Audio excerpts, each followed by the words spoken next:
இறந்து தன் உடலை விட்டு யமலோகம் சென்ற ஆன்மா எப்படி மீண்டும் வீடு திரும்புகிறது என்று உங்களுக்கு தெரியுமா?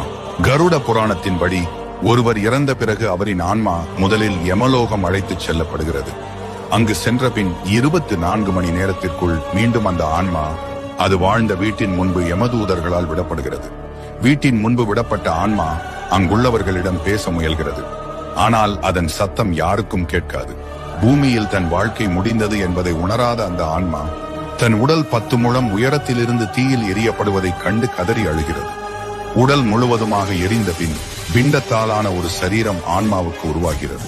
இந்த புதிய சரீரம் 12 நாட்களுக்கு இறந்தவரின் வீட்டில் வைக்கப்படும் பிண்டங்களால் காற்றின் வடிவில் உருவாக்கப்படுகிறது.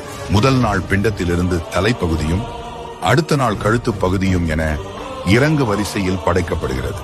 இறுதியாக 12ஆம் நாளில் இந்த பிண்டங்கள் ஒன்றிணைந்து ஆன்மாவுக்கு வலி உணரும் தேகமாக மாறுகின்றன. இதனால் ஆன்மா பசியால் வாடுகிறது. யமனின் கணக்குப்படி 12ஆம் நாள் முடிவில் யமதூதர்கள் தோன்றி பிண்டத்தாலான அந்த சரீரத்துடன் ஒரு ஆண்டுகால யமலோக பயணத்திற்கு ஆன்மாவை அழைத்துச் செல்கின்றனர். Download ShareChat.